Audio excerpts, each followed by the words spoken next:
So uncivilized.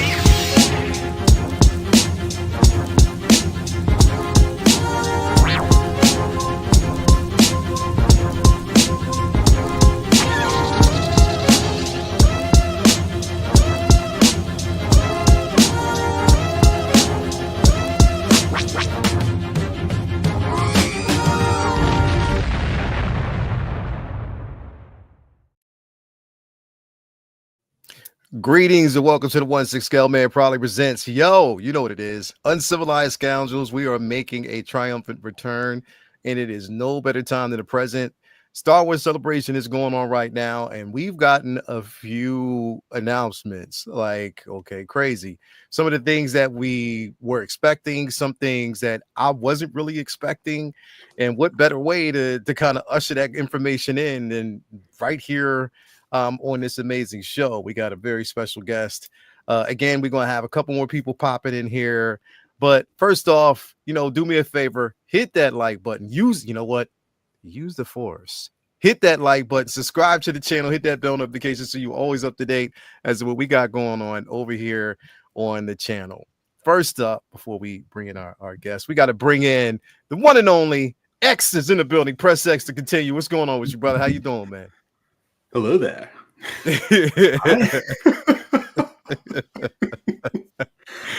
Oh geez. Today has been a day, and we have just gotten started. Just gotten started. This will be a day long remembered. So I'm excited to get into the news, the announcements, the Wookiees, all of it. Just lay it on me. All the Wookiees. Everything. I'm excited. I'm excited for that intro. I'm excited for that intro music. I haven't. You know what? I'm gonna bring Victoria in. But I got a couple of requests out there. People's like, "Yo, play it again." So we'll play it again in just a second here. Before we do, got to bring in the one and only Victoria is in the building. Victoria, thank you for being here with us this evening. I mean, look, if you're talking about Star Wars, everybody knows out there. If you talk about story, Star Wars, what better person to have on the panel than Victoria? Man, how are you? How are you doing today? Greetings, Exalted One. I am doing very, very well. I am, even though I'm not at this celebration, I'm still excited for the news. I'm watching the news eagerly. Hasbro has a panel a little bit later today. Yeah. And I'm very excited for it. I have actually boots on the ground. I do have somebody that is covering for the channel. They're covering. They're going to get photos. They have interviews. They got stuff going. So, but also I was going to let you know, Leo, it's not Star Wars related, but I did find the founder of Randomals, and I had him on my show last night. We were talking about Randomals for real. I forgot all about that. Wow. Yes. I cannot wait. Yo, we had a whole discussion about that. And yo, how excited was he to talk about it? Oh, like, could he believe it? He was so sweet. He was so nice and so cool. And he was so forthcoming, and he shared the backstory. There's a lore behind Randomals. It's not just toys. And he talked about the tariffs and how they impact his company. And he was just so sweet. And it was a lot of fun. It was nice to track him down and to have a fun chat with him. Yeah, definitely. That was it. When you first told me about it, I was like, yo, hold up. And to have him on the show, I know he was excited to kind of talk about that more in detail. So oh man, yes, but definitely great times. Great to have you here with us as well, and also great to have you folks in here in the building. Everybody that's in the chat with us. Let's see who we got with us. We got Preston Hoskins in the building. Thank you for being here. We got Pedro Lopez is with us in the building. We got Skywalker in the building. Thank you for being here. Charlie the Unicorn is here with us as well. Who else do we got in the building? We got Renz Talentino. He said, play that intro again. All right, I got you. He said, Mary Sullivan is in here as well. Del Guido is in here. Let me see. Roberto, he said, yo, celebration is going crazy. It is. And I shouldn't be watching it because I'm just so sad that I couldn't be there. But It is what it is. Holland Toy Flicks is in the building. Thank you for being here as well. We got Mark P is in the building. Who else do we got in here with us, man? We got a few people that actually stopping through. Fig Pose is in the building. Thank you for being here as well. We got the Mandalorian in the building. Any word on when Artie Dark Annie is going for order? Not yet. Haven't gotten any information yet, but I do got some pictures from who was it? Uncle Keith. Also we got, Spice Runner that was over there with the boots on the ground, basically sending out pictures as well. So we're gonna talk to him. I mean, I'm gonna go through those pictures as well.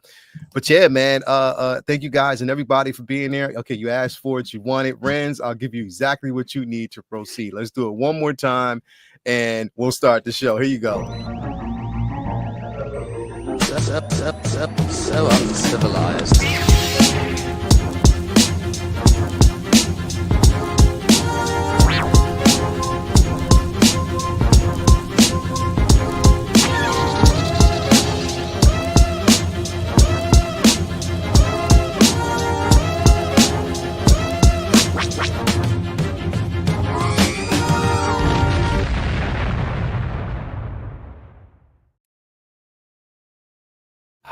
We are back in business. We are back here, man, and so glad to have you guys here with us on the return of Uncivilized Scoundrels. Now, here's the thing, like right now, Ryan Gosling and Sean Levy has actually hit the stage for the live Star Wars show, like that the show that they have live after they've made the announcements. And I'm like, well, I want to bring it up, but I was like, I'm not going to put the sound on, but I was like, I still don't want to bring it up because I don't want to get in any problems or whatever. It would be lovely to do it. But again, I'm just watching it, just, going over the news. So now before we do this, before we start talking about it real quick, I just do want to talk about some of the places where we get our collectibles, our figures from, as we always do each and every day, starting off with my guy Ray over there at Underground Figures. We are talking about Underground Ray. If you're looking for the latest and greatest, he got it for you. No NRD, shipping and handling is definitely reasonable. Sign up for that newsletter so you are always up to date as to when your figure is going to be released or when another figure is announced. Also create yourself an account because you never know when it might be free shipping or it might be a discount on the figure of choice. So you definitely want to head on in there and always keep yourself locked and ready for that. Also, we got to give a shout out to our boy, our guy. You already know who it is, Cool Water Ray over there at Hawkwards Toys. Again, you get a nice little care package, comics, stickers, figure, your box, your package to smell nice and fresh. He makes sure that we have everything that we need. Also, he is the proud sponsor of everything that we got going on over there at the Figureplex Friday Facebook group. So hit him up. He'll definitely take care of you. Jacob over there, Comic Relief, Comic Collectibles as well. An incredible guy. Definitely, it's not all about just the source material, comics and physical media. We're talking about, again, 1/6 scale, 1/12 scale, quarter scale, anything you're looking for. He'll definitely make sure that you get what you need to proceed. So definitely want to give him a shout out as well. And last but definitely not least, we got to give a shout out to our guy, Brian Wong, over there at Module Case, Module Space. If you're looking for a credible display, an incredible setup, you got what you need. Starting with the mono, but then you might actually have a display of choice as well. So definitely want to give him a super duper shout out as well. So definitely so good, to really call out these guys. Yeah. So let's talk about this real quick. So the rumors were flying around rampant about this a couple months back, and they first made I guess I was watching a couple of like content creators and the news broke about Ryan Gosling possibly playing a role or picking up or playing a character in the Star Wars universe or being part of Sean Levy's film. Now, X, we were talking about it behind screen, and you were like, you know what? It's Ryan Gosling. You know what I mean? You bring him in on screen, everybody knows who he is. You know what I mean? Like, it's Ryan Gosling. You know what I mean? So the expectation is now we know how people receive the news. You say that there's a film dropping, or coming out. We know that Disney Plus and Lucasfilms lately, it's been a little bit lackluster with films that have actually fallen to the wayside. They make these announcements, but nothing basically comes through or falls through. I got to ask you this question. Do you think that this movie, Star Wars Starfighter is going to actually work, that it will come into fruition and they will see this through. They made an announcement. They said it's coming in May of 2027. But X, do you think it will really happen? Now I actually do believe that this is actually going to happen. Unlike before, where I think Lucasfilm and Disney got ahead of themselves and they were announcing things before they even knew what they had. They were patenting it, packaging it, slapping it on a plastic lunchbox, and they were trying to sell it. No, before they had a real good game plan, they're like, we're going to do this and this and this and this and this and this. Now, though, I think given the director, given Ryan Gosling's, involvement in this, I think they've learned from past mistakes of announcing things and then not delivering, and what happens when they announce things and don't. It's like it's gassing us up, and then all of a sudden it's just like taking it away. It's like, hey, here's what's coming. We get excited, and they go, oh, just kidding. Hey, here's what's coming. Nah, just kidding. Yeah. And they realize you can only play that trick. You can only do that so many times before people will stop giving you grace. And so now I think they've actually locked in on something. And the fact that they're announcing it at Celebration like this with this director that is coming off of the heels of Deadpool and Wolverine, and it's Ryan Gosling. So, I mean, come on. People are going to get excited for this. And this is the one not to drop the ball on. This is the one to follow through with, because you've got people where you want them. Now deliver. Yeah, that's definitely the truth. The excitement for Victoria is definitely, like, I'm watching and people are really excited about it. Do you think it's something that will be well received with the fan base? Do you think it's something that people will welcome because it's a fresh idea, it's something completely new? Do you think that they'll welcome this, again, this fresh take in a vast and large universe in a galaxy far away, that they'll accept Sean Levy's rendition and his interpretation? I mean, we have the fandom that clamors around him for, Deadpool, Wolverine. They love what he did there. Then you bring him into something like this, and then you sign on Ryan Gosling. Like, come on, man. Like, do you think it will be well received by the fandom? I mean, I think it will. That's a hard one to answer, because there's been a plethora of Star Wars content over the last several years. Films, Disney Plus series, animation, novels, all kinds of stuff. And I mean, if there's one thing you can bank on, is there's going to be a segment of Star Wars fans that just don't like, anything new. So I think we're going to see that. And I think, like X was saying, there have been projects that they've pulled back on them, and they've put them into, like, they're in production, but they're not canceled. So that's, I'm sure people are looking at that. But I mean, this is different because like you guys are saying, like, they have Ryan Gosling there at Celebration, like, talking about it. I think this is definitely going to happen. I mean, I hope that fans will receive it warmly. I hope it's great.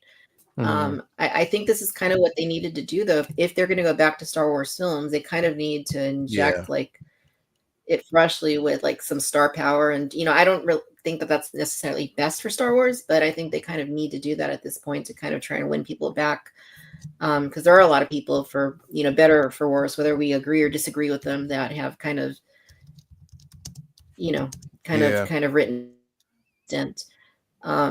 So I mean, that'd be my only concern, but hopefully they can win them back, and hopefully it is great. It's definitely going to happen though, and I'll be there to see it. Yeah, definitely. I'm going to bring this guy in. We just got a chance. We just actually left the theaters. I'll just tell y'all that Ryan Coogler did it again with Sinners. Don't want to divert too away from Star Wars and what we're talking about here with this platform, but Sinners is, definitely that movie. And I would love to see, Ryan Coogler play some type of role in the Star Wars universe. That would be incredible. But Vinny, Ladies and gentlemen, we got Vinny in the building, man. What's going on with you, Good, bro? everybody. So good to have you here, man. Vinny, you've met Victoria before, right? Not sure I have. I'm not sure I've had the pleasure. I've seen her on other of your shows, but I don't think I've done a pod with her before. So, how you doing tonight? Good, good, good. Yeah. You like Yeah. in person? You're right. We haven't been on a show together. Yeah. Yes, I've heard. I know of you, but I've never actually. There have been rumors. There have been whispers. This is the infamous Vinny, a plethora of knowledge. One of my best friends from way back, and we've been like, when we were the conception of this idea of a streaming platform and doing all this and having it was an idea that was formulated like years ago that we talked about, and now we've made it to this point. So we put it out there, we put it out in the universe, and this is where we wound up, and this is where we are right now. So I was like, all right, I got to do it with my bros, so why not? Vinny, we're talking about the news that broke tonight with Sean Levy's Star Wars Starfighter. Now, for a lot of people that may not know, but I'm pretty sure a lot of people who do know, that Star Wars Starfighter was an actual game as well. You know what I mean? So again, we know they're not going to approach that way, but Sean Levy's going to have his own idea. It's definitely going to be a fresh take. It's going to be interesting to see how they actually do this. But Vinny, I was talking to both X and Victoria about this, and we got Sean Levy, who actually came in and who's producing this film. He has Ryan Gosling. They were lucky enough to get him in and bring him in this space. Do you think, and one of the biggest questions, do you think the star power could potentially, because this is the thing, it's one thing to have a director and also have an actor who's credited and they're known for the material, and a lot of people love these individuals. So that's one thing, but it's another thing to deliver. Do you think that the possibility of the star power itself could become an issue? Do you think that could be one of those things where the star power could overtake the actual story? Do you think that they can pull it together and really, really write a good story and be passionate about it? Or do you think that potentially the downside of it could be just again, you have such a big star who Ryan Gosling is, and people are just going for namesake and not really focused on the actual story? What you think? It's Hollywood.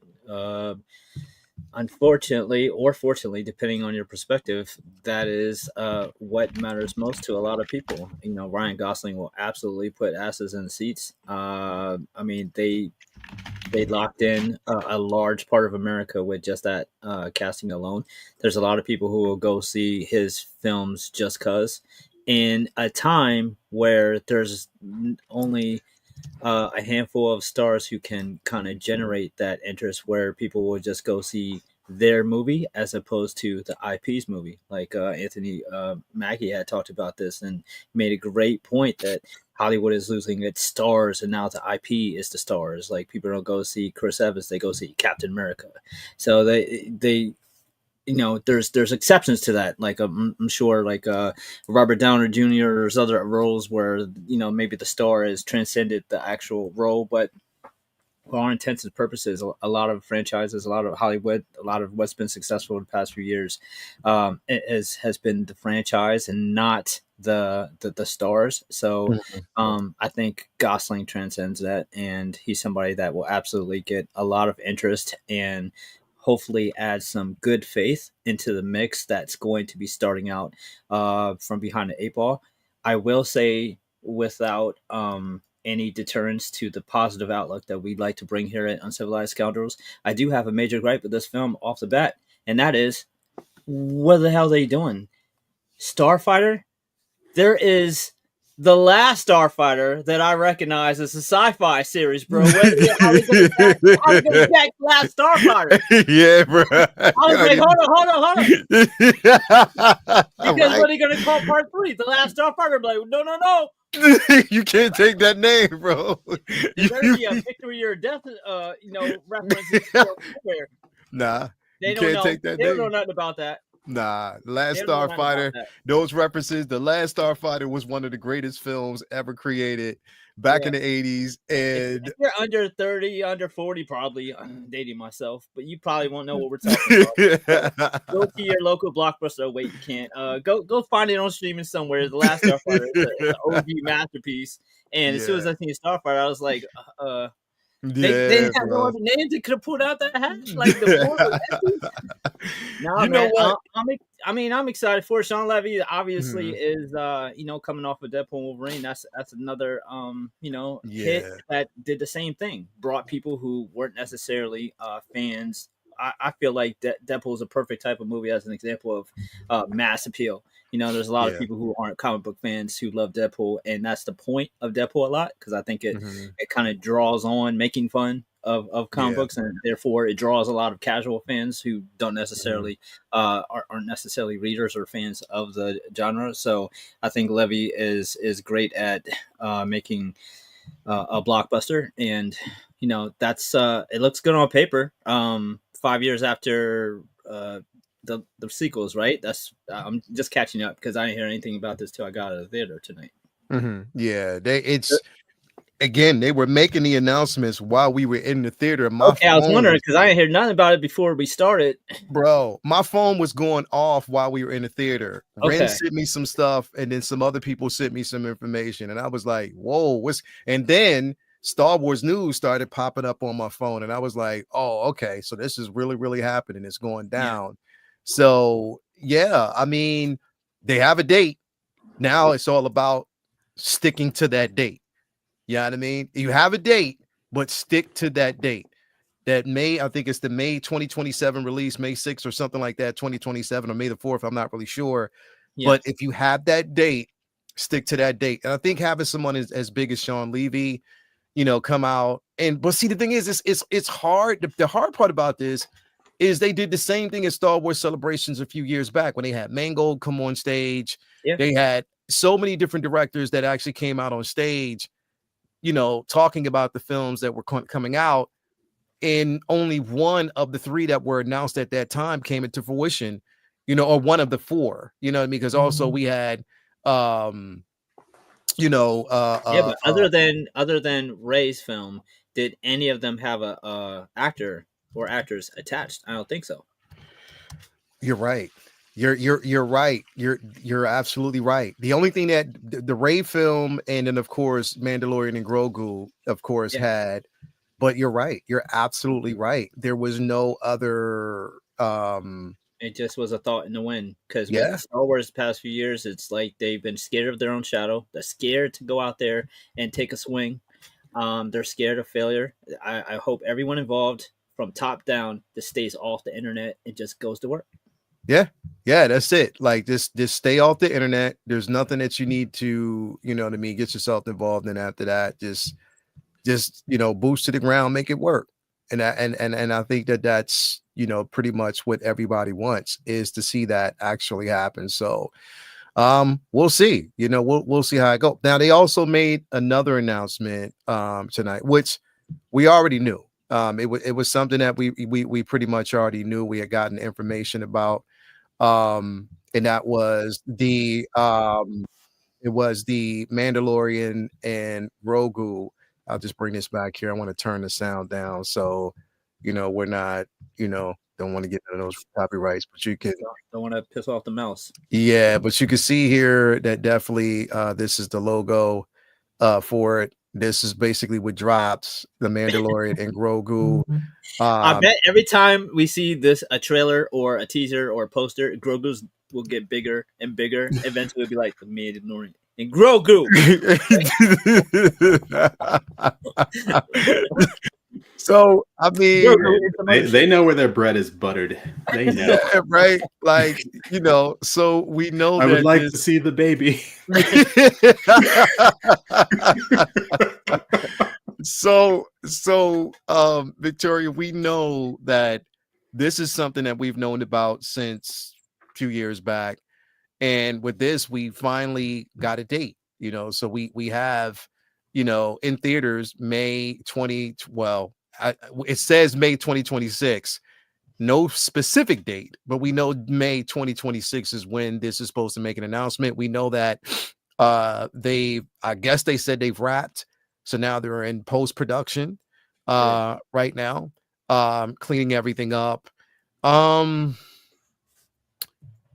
Victoria, how well do you think that this can translate from a Disney Plus streaming property to a live action, it's already live action, but just a film in film format on the big screen? Do you think it will translate well enough? What's your thoughts behind it? Is she there with us? I think, are you muted or is it paused? It looks like both. I think she probably paused. I'll pose this question because she's probably like she has to reboot. But I'll pose this question to you, X. What do you think? How well do you think it will translate to the big screen from just a streaming property format? Ooh, see, that's the thing. You have to have, in the hands of the right director, television and film, not the same thing. Television being episodic, usually the budgets are a little more modest. You may not have the same resources. Sometimes you do have the same resources that you would have with a major motion picture. But I think with the Star Wars, with the Star Wars shows themselves, we've seen levels of inconsistency where you have some that look like $1 million, and then you have some that, you begin to wonder how far they can walk before they run into the edge of the volume, where it's just like, okay, where you put all your money into your actors, you didn't build a damn set. Or maybe you built a couple of sets, but this would have perhaps felt a bit more grand and more Star Wars if you perhaps had shot on a couple of locations. With the Star Wars shows, they had an issue. They had pacing issues, and with the action, if there's going to be action, you want to have someone in there who can choreograph and really direct action. Those low speed chases really got me down in some of those shows.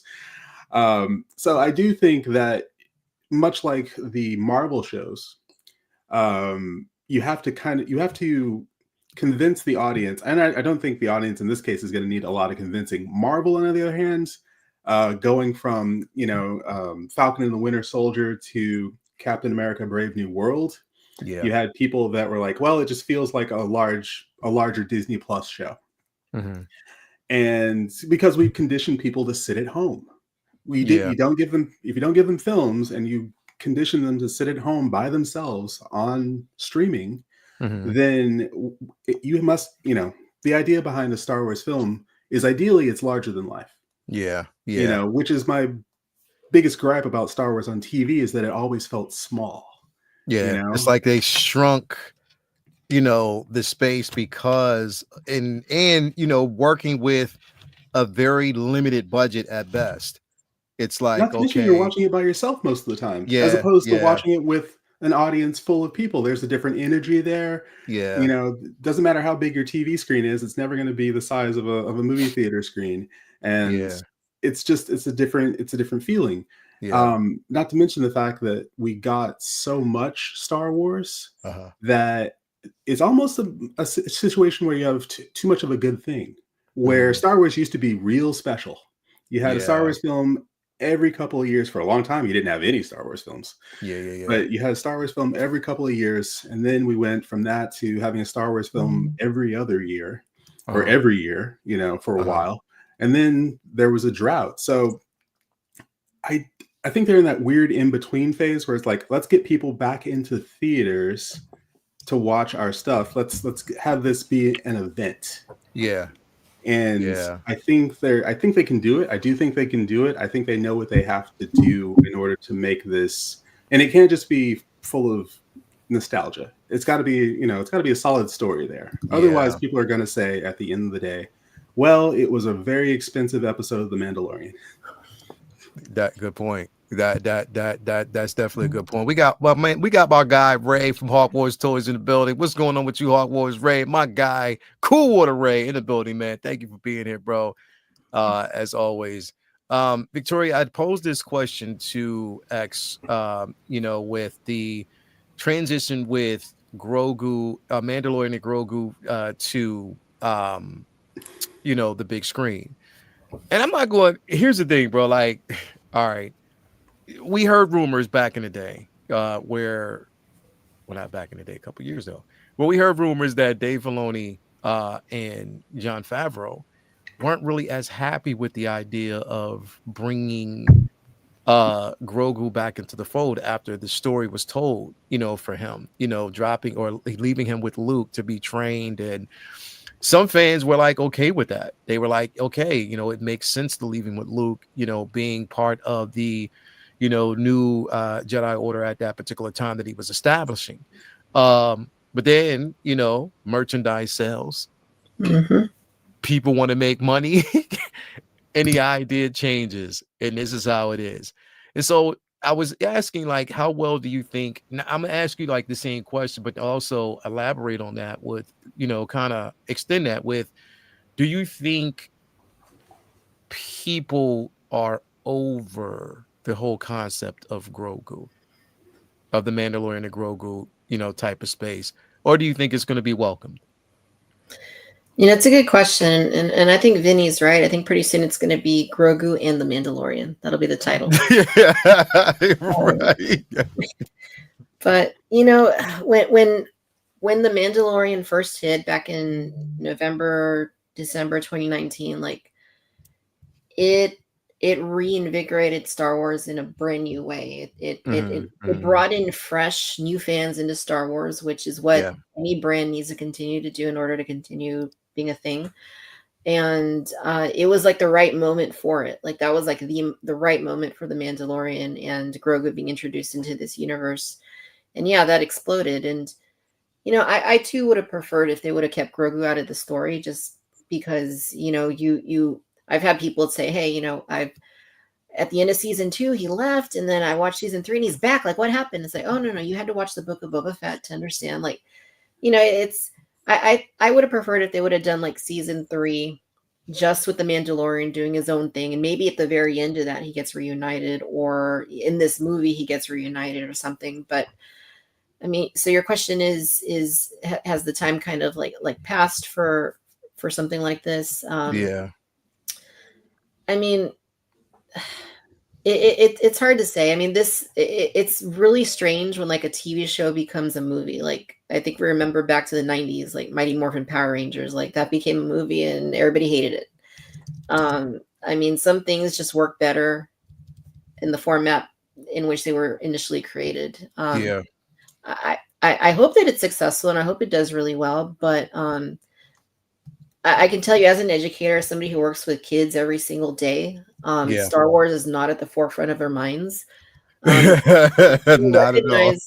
No, they recognize Grogu and they know who Grogu is. They know who the Mandalorian is, but it's not something they're really like talking about or I mean, I hope that this kind of brings them back into the fold though, because you got to think if you were 6 years old in 2019, well, it's 26. What, 7 years later, you're going to be like, becoming more of an adolescent, right? You're going to be a little bit older. Yeah. Are you still going to, so, I mean, hopefully younger kids will enjoy it and hopefully it's done well. Mm-hmm. But yeah, I think that is a very valid concern that it could end up being just like a really glorified episode of The Mandalorian. Yeah. So hopefully they find a way to negate that and they pull out all the stops and, but yeah, merchandise does speak, obviously. And here's that new Grogu from Hot Toys that, for whatever reason is coming out as well. Yeah.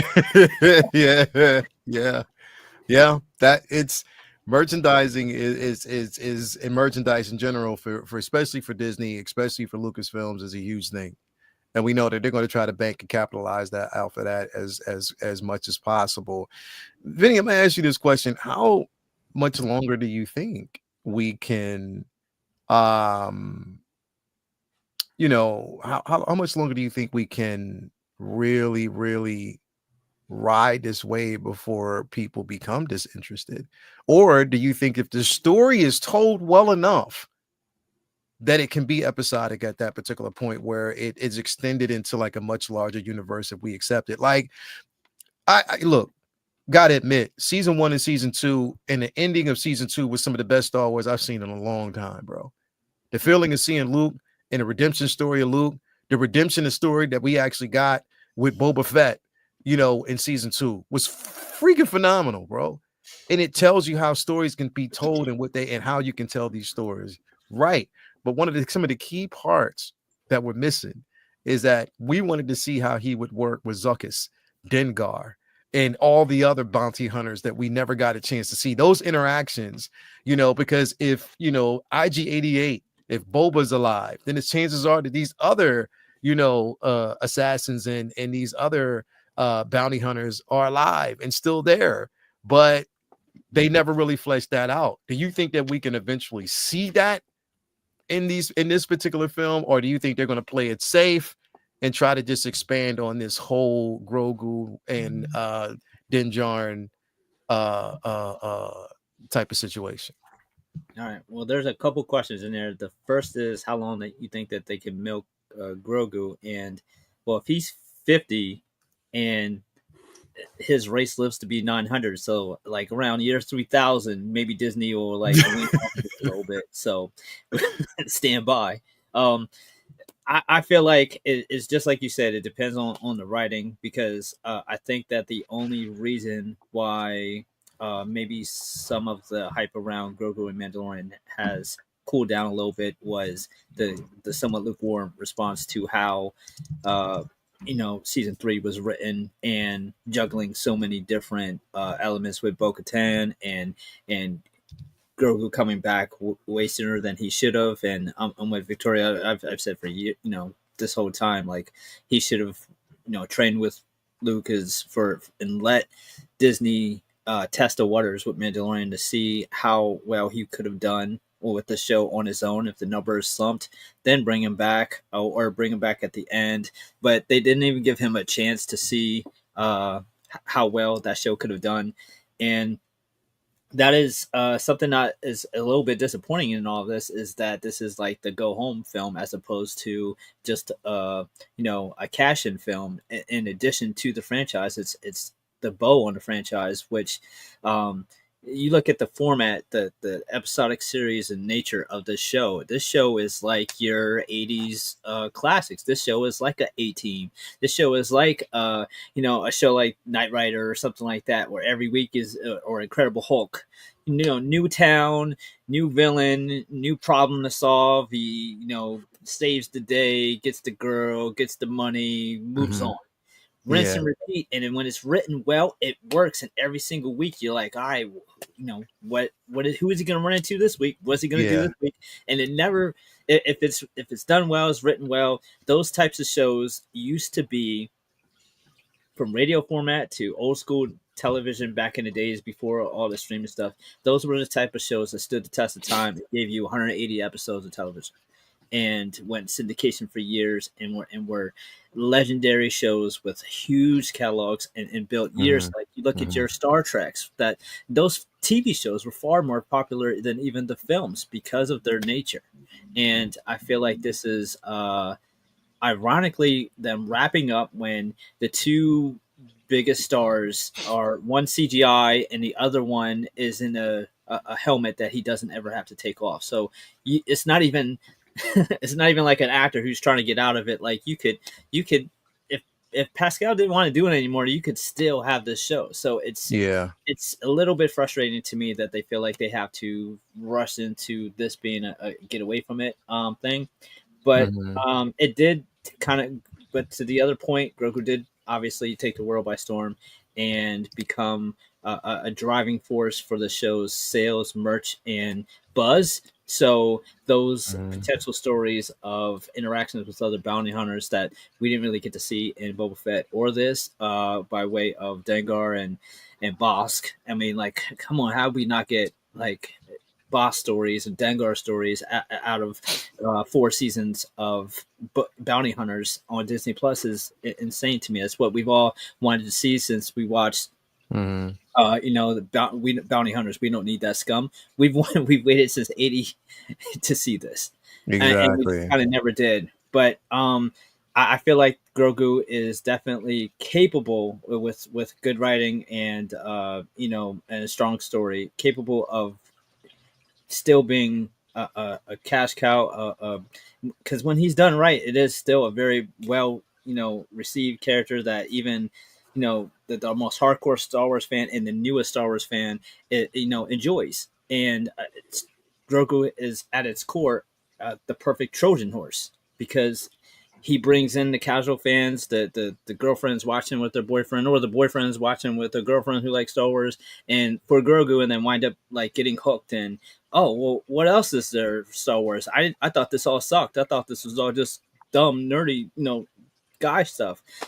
Let's watch Star Wars. Go ahead, plug it in. Show me what you've been trying to show me all these years.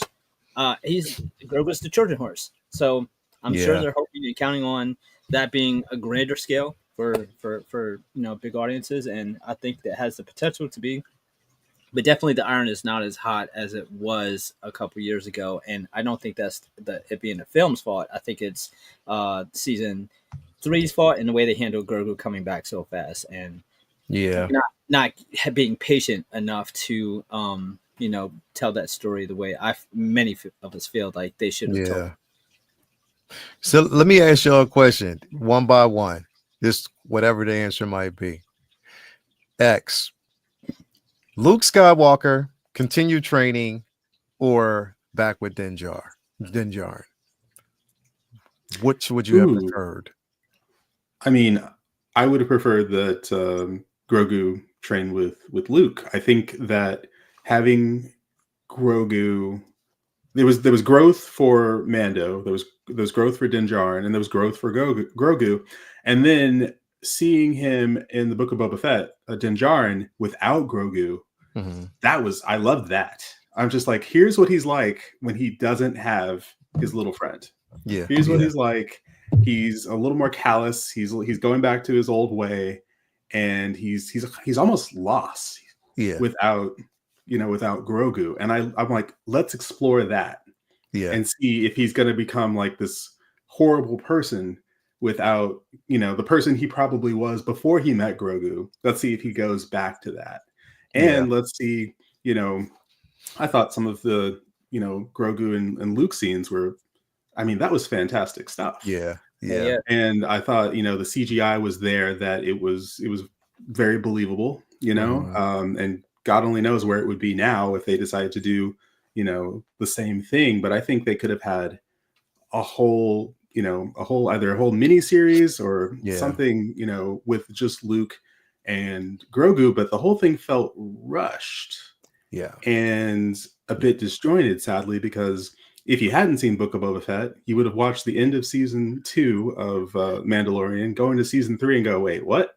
And that's the thing. It's like we're at a point where you have to do homework in order to stay current on what's going on, and that shouldn't be the case with with Star Wars necessarily. But I would have absolutely have preferred them have some time apart, and then you don't know what you got till it's gone. So then people will be like, Grogu's back, excitement, and Grogu knows some stuff because Grogu, we don't know what Grogu can do, but Grogu's going to show us what Grogu can do because Grogu has been, training with Luke. Like over time, like getting Luke this, like getting a chance to see that over time. You know what I mean? Not where it's he was there and all of a sudden, he was with Luke, then all of a sudden you bring him back, or we see a hint of it in Book of Boba Fett, and then we know there's a new season coming and we're going to get, it's like you didn't give us the chance to really sit well or miss the character. You know what I mean? So that was kind of my sentiment. Like they, a little bit more training, you know what I mean? And not training. I mean, you want to push the whole narrative with the Mandalorian and him training to be a Mandalorian, but he's also, force sensitive. So you don't want to be completely dismissive of the potential that's there. So I don't know. Victoria, I'm gonna ask you the same question. Training with Luke,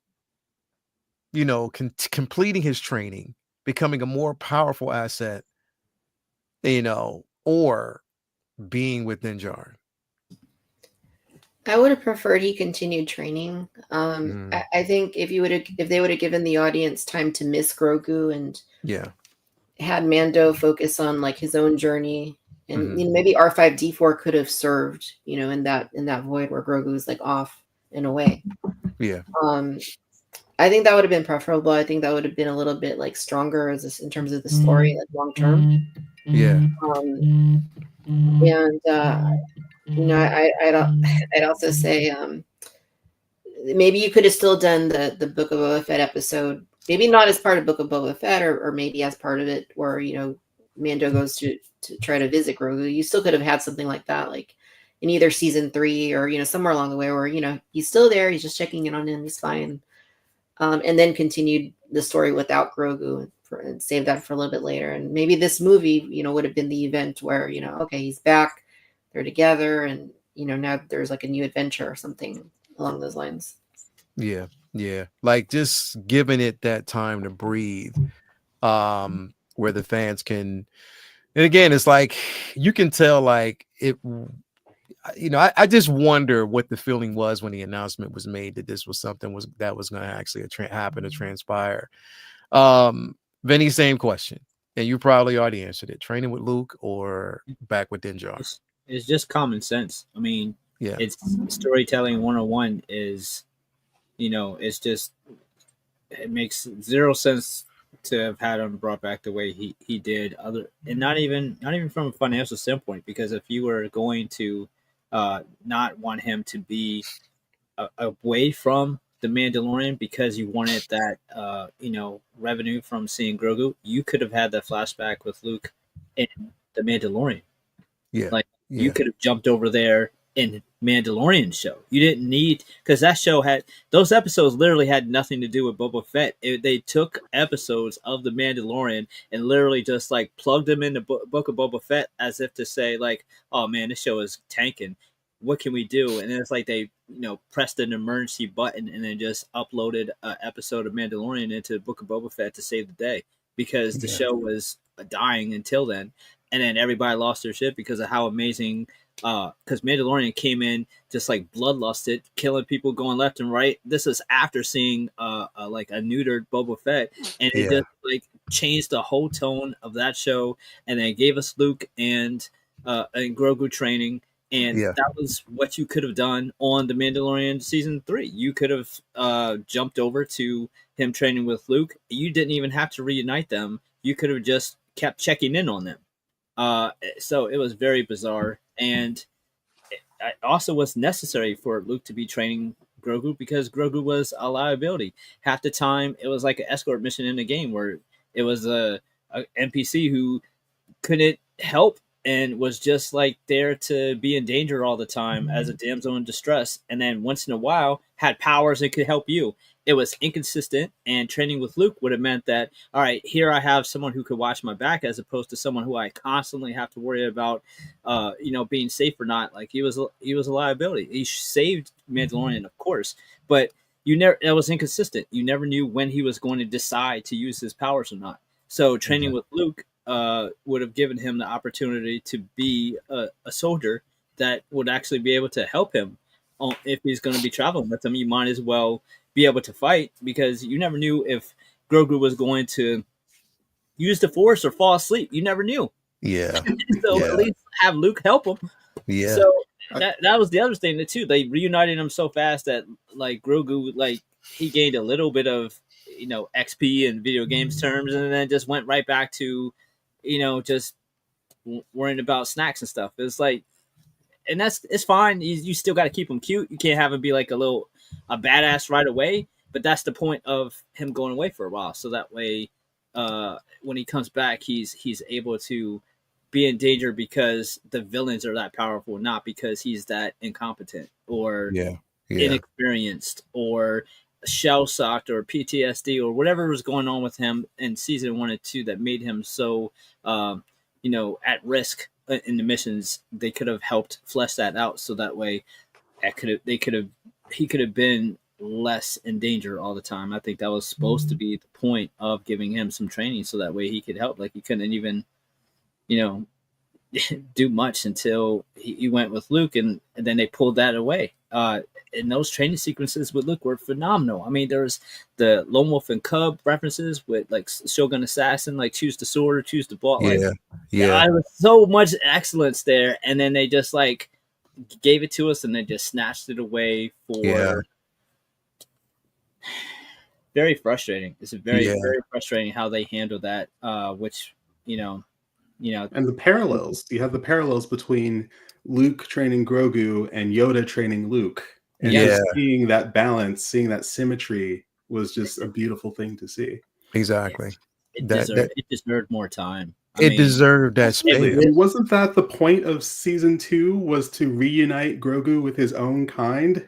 Yeah. Wasn't that the point? And they did at the end, where they got together with Luke and went, great. That was your quest. Yeah. You know, Din Djarin, and you fulfilled it, only for it to last how long? Yeah. It seems out of character too, because here's someone supposed to be a cold, calculating, methodical soldier, and not some mama cub separated from mama bear separated from her cubs, who's just like frantically needs him back. And like he was training, like he needed that. And it was, I get being sad. That's why the end of season 2 made so much sense. Be sad, but to risk his life, and technically that's what he did. He risked his life to hurry up to get him back before. I mean, it was Grogu's decision too, I suppose, but the decision from corporate, I guess, is more my problem, not the decision of the characters, because the characters had to be written around corporate's decision to reunite them. So there's a reason why the characters' decisions don't necessarily make sense. Is because they had to make it work. Yeah, it's you're right. Like they do it to appease. And the thing is, it's like, even when I'm watching season 3, and how much, not intentional, but how much of a liability Grogu was during that season, on a couple of different occasions where he was damn near killed, or damn near could have gotten someone else killed at that moment because of the lack of whatever. But again, we know it was placement. I always felt as though, again, you want him to be the strongest version of himself. Why not leave him with Luke to know who he is? Whereas, again, after the training is a decision he has to make. Do you want to be here, or do you want to just fulfill your own destiny at one point? If your destiny is with Mando and to help him free his people, then that's what you needed. But at least there was a fulfillment of your training, of your destiny, things that you needed to know, even things that you didn't know about your past. How Luke helped to unlock the things about his past, knowing about the history of where he came, or what happened, at that particular time, all the trauma, because obviously the character is living through a level of trauma because of a dark past, things that he experienced, loved ones that he was close to, that he watched that were slaughtered, by the 501st. There's a lot of trauma that you're not going to get if you're already dealing with someone who has their own trauma. You know what I mean? So I look at those just the psychological aspect of it, as to who's better to handle that than someone who is already at peace with the Force, who can help you not only extend who you are, know who you are as a person, but help you even deal with those personal traumas. So that's not blocking anything. That's not getting in the way. So, I mean, it's the logical thing for us, the viewers, to watch this and say, okay, this is what I think should be. And I think we do that all the time. But it's just like, you know what? They're making the decisions, and it's sort of like we have to kind of sit with it. I don't know. I want to pull this up. And Victoria and Press X, you're about to get pissed. Uh-oh. Because let me get myself ready. This is already happening, and y'all probably seen this already, right? So let's get ready. Let's prepare ourselves.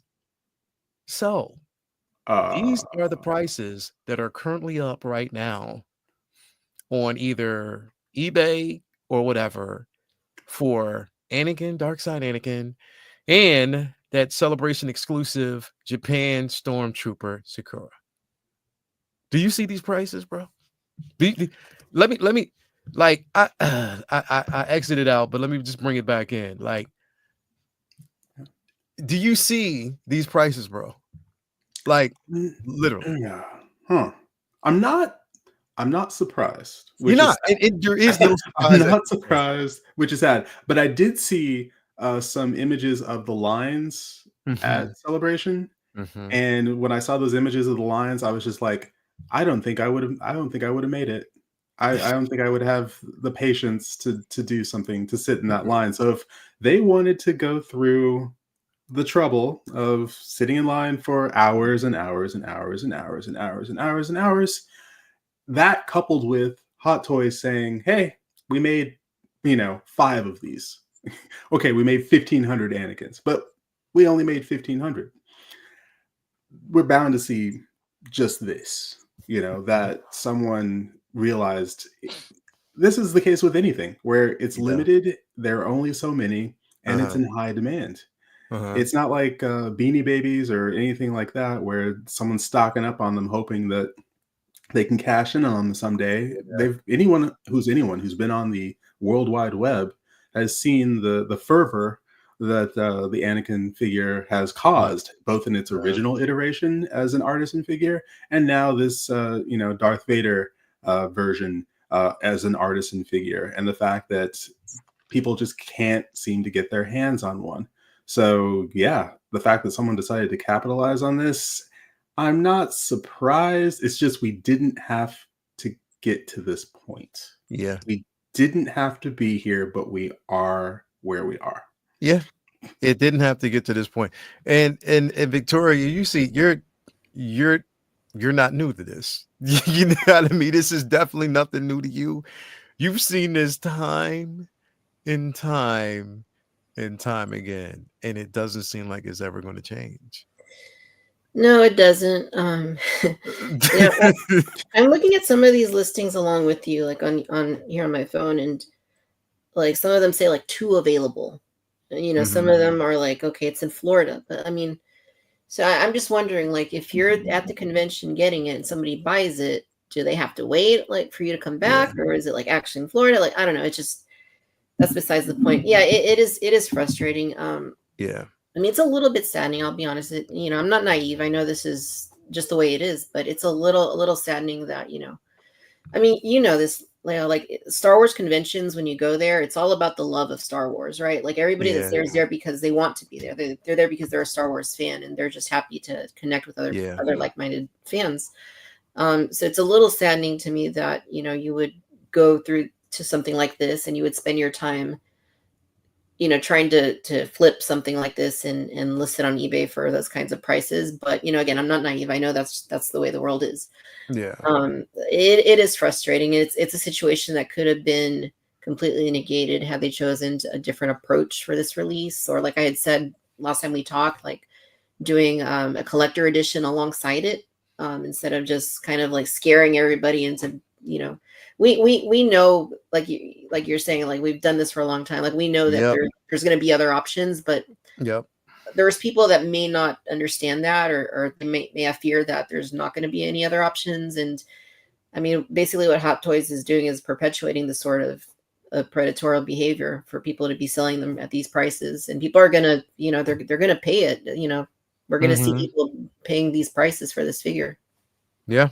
That's the thing, is like when people really want it, they'll get it. Vinny, you're seeing the ugly world. You're seeing a very ugly world in this atmosphere, bro. What's the deal with people being able to get more than one? That's what I'm saying. Like, how are people getting? Because even Ove is saying, like, people were walking out with 4. I could have sworn I saw that you could get more than one. I don't know where I saw it, but then I thought I was taking crazy pills. But apparently, the case that you could get more than one of them. Yeah, I mean, that's just. I mean, I might not be as big up on Hot Toys as y'all, but man, that's just anything. That's PS5s. That's so many different things over the years. If the companies know that if you limit the demand, it'll cause this type of activity, and then that causes a culture of future releases that don't have the limitations. It causes people to buy things because that's the culture they want. Let me buy it now because later it might be unobtainable. So that is a big reason why there's a lot of people who are on the fence about a figure or whatever they're into collectible wise, and they buy it because they don't want to have to go track it down on eBay another month or two and say, damn it, I should have bought it when I had the chance. And it's just like anything else, man. Like Magic, like every fandom has stuff like this where it comes out, and then the sneakerheads, like that's how it goes. People grab as many as they can. They'll get friends. Like I'm sure there's people who went there like, all right, I'm gonna get two, you get two, and then we'll flip them, and that's just part of the game. I'm not surprised. It's just you got to pay for them. Those Japan tickets ain't cheap, I'm sure. So I was gonna say, you flip them and you've paid for your trip and your figure. And you probably have some left over. I mean, that's but I just don't have the patience to sit in line that long or to pay this much. I don't want it that bad. I'm not going to lose sleep over this thing. Yeah, man. I find it very interesting. I can't imagine going to Japan for the first time in my life and spending 4 hours out of the day in the line. I don't want to do that in America. You're right. I didn't even want to do that. You think of Comic-Con, you're like, oh God, no, I can't. I just can't. Yep.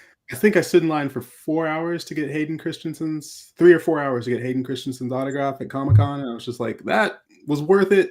But I will never do that again for that long, just because. Yeah, you spend all your time standing in line, and then you go and stand in another line, and then you have to wonder what it is that you did the entire time. Yep. Yeah. It's, bro, the thing is, I told myself I'm not playing this game, and that's why I didn't ask anybody who was there to get anything. It wasn't, no, my point is go enjoy yourself, bro. Go enjoy yourself, have a good time. If you snare one for yourself, good job. You know what I mean? Good job, bro. You know what I mean? Because I'm not playing this game. It's they know what they're doing, and I even saw this. Let me pull this up. This is, I got to pull this up too. This was crazy. Spice sent me this. All right. So the funny thing is, watch in 5 years when they release the figures again with no limit, no limit edition, like because Hot Toys does that stuff sometimes too, right? Just release it later. So then this figure that people paid $1,500 for now it's back on the market for $250, and it's just like they'll release it. So it'll be the exclusive, and then they'll release like maybe like a regular standard edition. You know what I mean? So they do that as well. But yeah, man, plus, shout out to them, because like, how are you getting all that stuff back home? That's yeah. Anyway, well, I'm hey, guess what? Sculpted Anakin Skywalker. There's a really good chance that is on the way, bro. If they get it sculpted, I'm taking that, bro. I would love to have that. I'll save my money. I don't need the artisan. I'll save my money. I won't have to take it to the salon to have someone fix my doll's hair. I'll take that. I will be perfectly fine with it, and then I won't think about it again. I'll take that. I'll take that with no type of reluctancy. I won't feel like I missed out. I'd be like, oh, good, you got the one with the hair. Cool. I got the one with the sculpted hair, and mine. I like mine, and it's my collection. So if I'm happy, then I'm good. Yeah, that's it. Moving on here. Let's talk about this, though. We got to talk about this. We're on the precipice of actually seeing Andor season 2 come up here in just a bit. You know what I mean? It's coming. It's going to be here soon. Vinny, I know you don't watch trailers, so I'm not going to even spend my time trying to explain anything to you, but I appreciate it. So from you too, if you want to discuss it. No, it's nothing to talk about. We're talking about right now is just, this is on the precipice. What we expect from it, what we want to see, because we know that with this show, we already know the outcome and we know where it's going. You know what I mean? We know where it's going to end up. We know what we're going to actually see. Where it's going to end, where a lot of these characters will. Well, here's the thing: we know where it ends, but a lot of characters that are here, we don't know where their story and where their legacy ends. Right. but I'm so super excited about it. I'm just sad because here's the thing: is Tony Gilroy and Diego Luna talked about how there was originally, I think, if I'm right, they were talking about doing like 5 seasons or a couple. Like originally, it was supposed to be like a couple of seasons, but then they realized that how they're telling the story and how they're skipping over the years. And he said that for every season, it took them 2 years to do. So just imagine if they actually did like 5 or 6 seasons, how long it would take them to do it. And he was like, no, we already know where this is going. So we have to. So that's why they came up with the aspect of doing like the time jump, where it's like every, like you go like a time jump from like 2 year time jump within the season itself to try to tell the story the best way that they know how. But I'm excited about it. I'm definitely excited about the season. And then down there, of course, for us collectors, we see that range trooper down there, which I'm super duper excited about. The only thing is I'm kind of pissed that my range trooper didn't come with a bazooka. So, yeah, I mean, like that's something to harp on. But Vinny, how excited are you about this next season coming up, bro? Andor was one of the most pleasant surprises in recent memory, just overall in general. Usually, I kind of have a good feel of how I'll feel about a show, and I'm usually pretty close to it. I was, excited for Andor, but I didn't realize how excited I should have been. I think the first couple episodes was, getting acclimated, and then I think by like 3 or 4, it took this incredible turn artistically into one of the most just beautifully made television shows that I've ever seen, just from every aspect.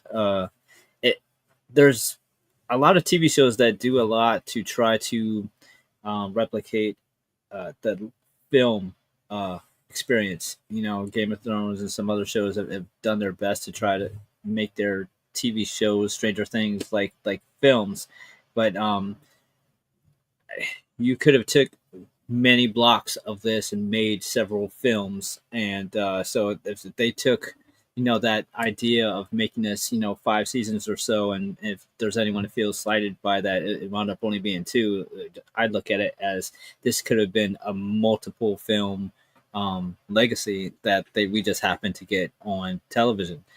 There's so many sequences and scenes and shots that just don't belong on television. They're too good. They're just don't belong. They're just. It's almost a crime, right? It's almost criminal. It doesn't on TV. It's like, no, you're doing it wrong. This isn't. You don't belong here. You belong on a screen. Like, there's so many shots that are just phenomenal, and not like phenomenal for TV, but like literally could have been on a big screen. And I feel that the anticipation for season 2 is almost scary, because now I have high expectations, and I want them to keep that pace, because for me, it wasn't just like, oh, like the action in this was really good, keep it up, or the fights in this was really, no, it was the storytelling and the acting and the cinematography, some of those monologues, like and the intricacies of the world building to create the rebellion were so fleshed out and beautifully done that there was many episodes where there wasn't a ton of action happening, and I could have just watched them talk the whole time and been perfectly enthralled.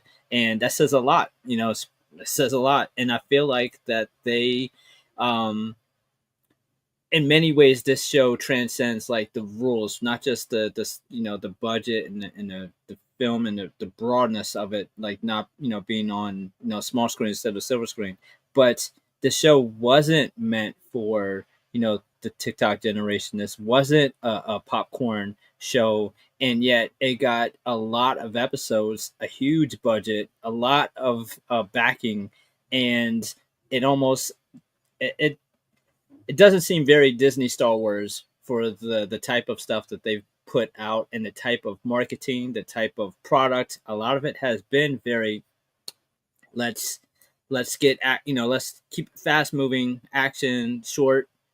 Let's try to grab money, and then there's this little pocket where Andor is like, okay, for this one though, let's go art house. And I love it. I love that they gave us some art house Star Wars, because Star Wars has they've been making a good strong point to, whether it works or not, to start breaking up the genres of Star Wars. You know, here's some Star Wars over here for kids. Here's some Star Wars over here for action. Here's some Star Wars over here for, you know, different demographics, different tastes, different strategies. And we see Marvel and other companies doing the same thing. Like, here's different things for different people. And one of the blessings of this whole Disney Star Wars experiment is that we got art house Star Wars in Andor, and I love it, and I cannot wait for more.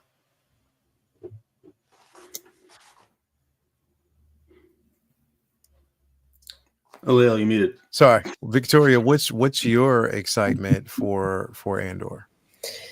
Yeah, I agree. I'm very hyped for it. When it initially was pipelined alongside all these other shows like Obi-Wan Kenobi and The Acolyte and The Mandalorian and all the shows that they said it was going to be alongside, I was a lot more excited for some of those other ones.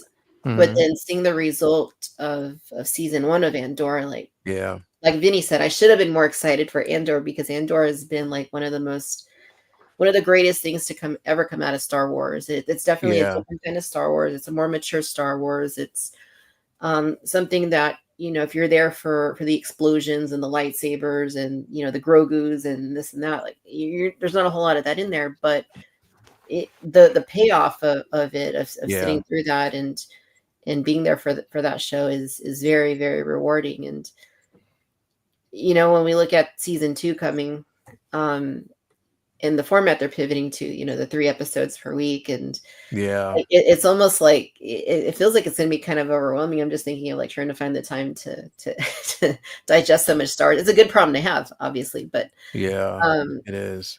But then, you know, if you go beyond that, of course, you can say, you know, it's a very timely thing for us to be consuming. But I'm very, very, very excited for it. I cannot wait. I'm very, very, very stoked. And just like bring it.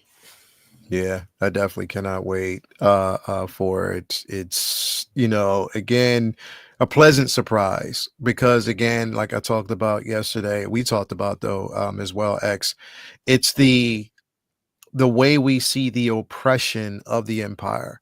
We've always talked about it, where they've talked about how bad the Empire was and its influence on the galaxy, and how it was a, you know, a hard-nosed rule. You know, whereas, you know, either you submit to the, you know, the Empire, or experience a level of cruelty that you just, you know, could never possibly realize. But we never got a chance to see what that cruelty actually looked like in live action. So to finally get that on screen, like, bro, like I think some of the most, you know, a prison where evil things you've ever seen. Yeah, bro, like just downright evil, bro. Like a prison where you cannot step out of your cell. Like at night, it just goes dark. The floor is electrified. If you step on it, you are killed. And you ended up in that prison because they just wanted to meet quotas. Yeah, like that's it. It was, and it's like I talked about. It was like an extension of the prison pipeline that we see here, you know, even in modern times. You know what I mean? So to see that cruelty, that level of cruelty on screen, that we wanted to know what it looks like. Also seeing that, you know, with the, you know, the Empire itself, it's an occupation. You know, people are working. It's just like being a government worker, you know, for a regime that you're like, damn, you know, it's bad, but you got to still put food on dinner plates. You know what I mean? So it's just crazy. But like, you knowing this and has this been like something that you wanted to see for the longest time? Because we've seen like this, the, you know, swashbuckling Jedi wielding starfighter battles, and, you know, happy-go-lucky, where there's, you know, the doom and gloom in the very beginning, but there's always a happy ending. In this shit, there's been no happy ending, and I love the simple fact that we're getting this. What's your anticipation, man? How you feel about that? I mean, I love the fact that in recent years, and some people may not like this, but I love the fact that in recent years they've really started to show Star Wars not in, black and white, but shades of gray. Uh-huh. You know, the fact that not everyone in the Empire was evil. Most people in the Yes. Empire didn't know they were doing evil. What they were They doing, just yeah. the Empire was the largest employer in the galaxy.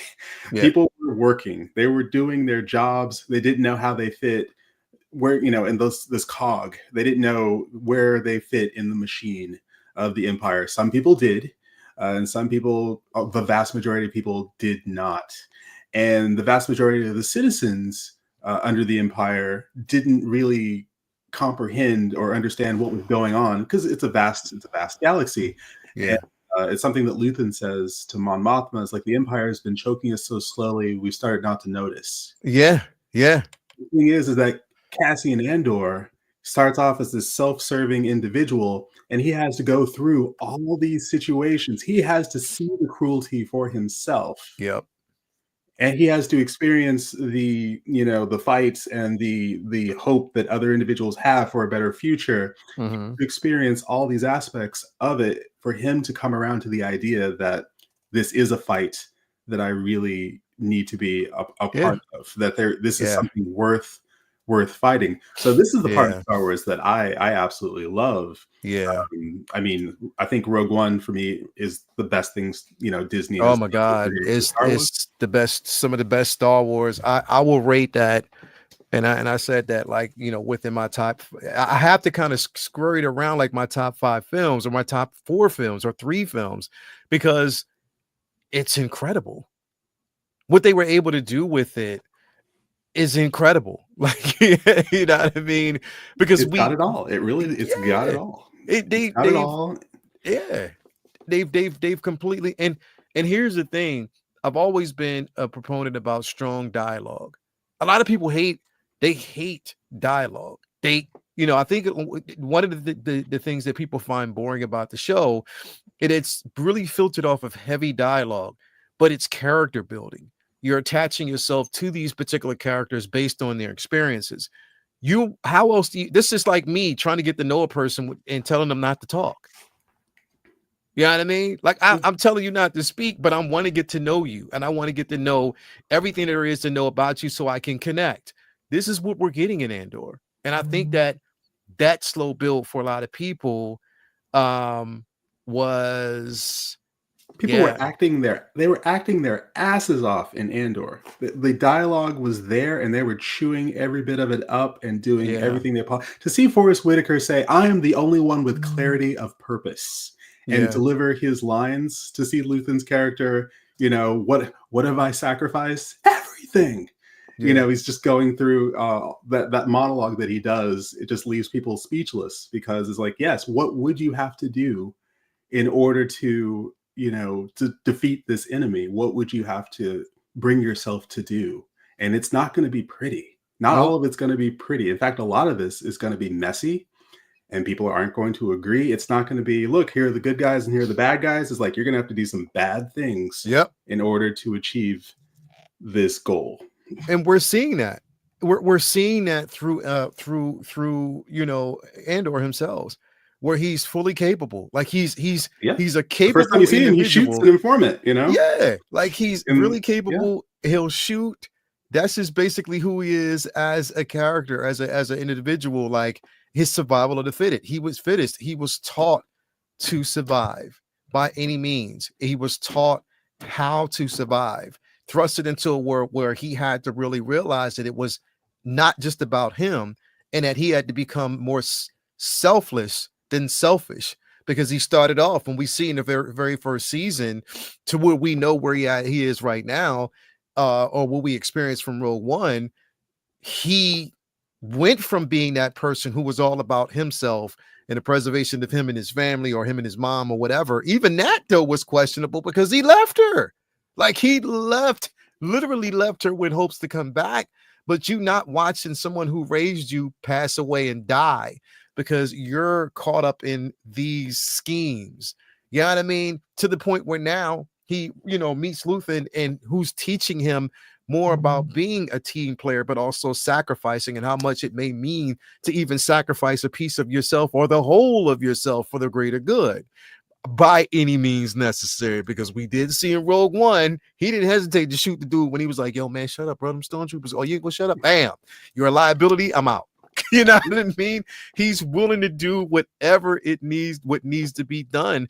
But I like what's in the writing is that even those who we basically see and have deemed good have this checkered past that just kind of teeters around that gray area. Whereas like, you're like, yeah, nah, bro, that was some shady shit, but I had to do it because I need to do it for the greater good. You know what I mean? For the greater good. Exactly. Yeah, call it what you will. Let's call it war. Become a monster to kill the monster. Yeah, bro. Like I might have killed some folks, smack your mama, maybe, you know what I mean, felt your girl's butt, but I did it for the greater good. That's just the way these people see it. Like to see this on screen and see this portrayed. But again, Victoria, the problem that we get with this though, and we talked about this a little bit last night, people aren't as susceptible to change when it comes to the Star Wars universe. Because we hear it all the time. And the phrase that is the bane of my existence is, it is not my Star Wars. Yeah, it's true. Yeah, I mean, you're right. People are very resistant to the story evolving and trudging into different territories and exploring different ideas. And I mean, yeah, we have seen it a lot in recent years. And I mean, the great thing about Star Wars is, you know, there's so much of it by this point that there's something for everybody. If you don't like some aspect of it, then you can focus on the areas that you do like. And at the end of the day, I mean, I always say it's all Star Wars, right? Like it could be worse. Like it's all Star Wars. And yeah. I mean, if you're in it for the right reasons, you know, obviously you love it, you grew up with it. And I mean, stories evolve, stories shift. We don't have to like all of them. We don't have to agree with all the story decisions and the writing and, you know, this and that. But, you know, at the end of the day, it's Star Wars. You know, it's a movie and it's very important to many of us, obviously. But, you know, a little bit of perspective is important as well. Yeah, it is. For anyone who says it's not my Star Wars, I would say to them, no, it probably isn't. It probably isn't, but it doesn't have to be because you have your Star Wars apparently, and for someone else, this will be their Star Wars. And if you don't like the Star Wars you're getting right now, just wait. There will be more. But you have the books, you have the games, you have the films. If you don't like the new films, the original trilogy ain't going anywhere. You may have to hunt around a little bit to find a despecialized copy of it if that's your jam. But you have people out there who absolutely love the special editions. So, and that's their Star Wars. You have people that won't watch the special editions. That's their Star Wars. You got the prequel kids, you got the Clone Wars kids, and then you got the sequel kids, and then you got the people that are just in it for Grogu. That's their Star Wars. Exactly. Well said. Exactly. That's it. And if any is like, we hear this, and it shouldn't be one of those questions or things where it's like, yo, it's not my Star Wars, and it shouldn't be your Star Wars either type of situation. Yeah. That's where the issue comes in. Like, because it's not your Star Wars, and I'm fine with that. But then if I enjoy it, then you tell me that I'm part of the problem because I enjoy it, which means I'm facilitating or I'm perpetuating more content that you don't like because it's you and that's your way of thinking. We talk about the expansion of a galaxy, wanting to see more, but we keep shrinking it when we're harping on what was before. We've had this discussion. What was before and what they choose not to welcome. Oh, I don't like it because there's so many other stories that could be told from the past. Yeah. So when we evolve, it's wrong. No, I want the past. But then I want something new, but I want the past. I want the future, but I want the past with the future. So why can't I have the past, present, in the future, motherfucker? It's Why don't you crazy just for make me. it like it was? Yeah. Make something new, but make it like it was. Don't change it too much. It's like, okay, so you want the same thing you got before? Yes, that's all you want. It's the same thing on repeat, and that's the same thing that's the thing we've been getting in films and in television for the most part. Although television's taken more risks than films have recently, but you look at certain films, it's like we just keep getting. How many Fast and the Furious have we gotten? I have nothing Oh against Fast man, and the it's like Furious, almost but 11 now, guess right? what? They have a formula, and Yeah. people go to see them, and they keep making them. Mhm. And how many reboots or remakes and things like that? It's like, okay, how many times are you going to try to kill Michael Myers? Well, don't get me wrong. I'll be there for the next Halloween film because I'll just be there. But I've seen it and I love it. At the same time, it's like, can we get a new slasher that isn't Michael Myers? Can we get a new? Well, he's an iconic character. Well, guess what? We need new iconic characters. Yeah. Otherwise, yeah, what? We're just going to hold on to what we had and just be stagnant. We're going to we'll just be stuck. Yeah. We're not going to. Star Wars won't move forward. Popular culture won't move forward. It'll be stuck. It'll be stuck in the past. Yeah. Because that's the thing that will wash, rinse, and repeat. Yeah. That's the absolute truth. Like, we're shrinking that galaxy and also scaring people away.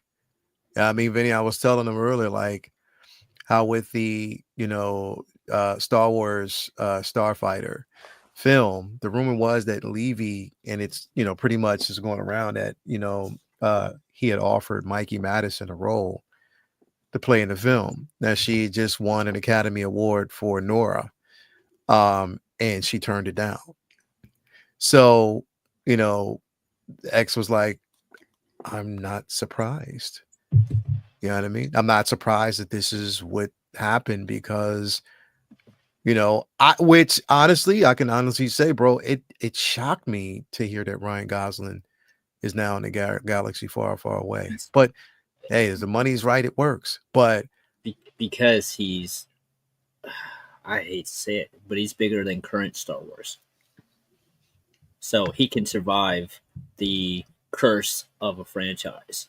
Like, there's certain actors that there's very few, but if like a Tom Cruise gets cast in a major Marvel movie, he'll still be Tom Cruise. He won't be that character. He won't be typecast. Yeah. So someone her age, just getting on the scene, even Natalie Portman, who had made many films, was already a star, was afraid of the commitment of the type, of not necessarily the typecast, but the career trajectory that is inevitable with the Star Wars franchise, especially then. Like, and even then, it was a mostly positively assumed thing. And now it's a complete unknown what you'll have to face. I mean, you have no idea the type of scrutiny and backlash that you get, and it seems so much more likely now that it'll be, the fervor of backlash versus the fervor of positivity and fandom. And honestly, for both, it's a lot. Like, we've seen the good point. I'm forgetting his name, but the kid who played Eddie in Stranger Things be almost overwhelmed by his so many fans and trying to like feel bad because he can't sign that autograph. Joseph Quinn, in a positive way, his life was changed by a very small role in Stranger Things for a young actor to try to go from trying to get TV commercials to like can't go through an airport or go to a con and you have to look at people crying because they were told no more autographs. It's like that's something that an actor, like, how do you prepare for that part of the game? So someone in her shoes, I don't blame her. Hell no, especially considering you're right now in the midst of a very unclear point in Star Wars, with the films being on hiatus for such a long time after doing so poorly.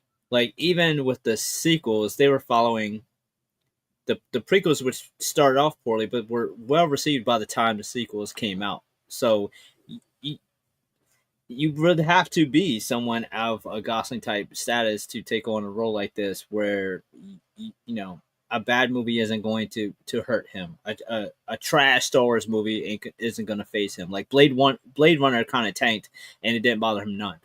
You know what I mean? It wasn't like it broke him or like no one blames him. Like, so no one will blame him if this movie bombs, because Gosling is Gosling. Like, it's not going to be like, no one will pin it on him. Whereas someone unknown, like a Daisy Ridley, they'll get the type of backlash and blame that would that isn't, that they can't do anything about. Whereas Gosling, like, I doubt he's phased by anything at this point. Like, he's not susceptible to stardom. It's old hat to him. So that's the type of as a good pick for somebody to get back on the horse, so to speak.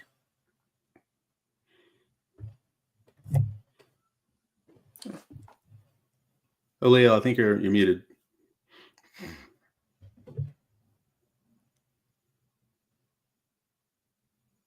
Yeah, sorry about that. It's you're right. What it is with him,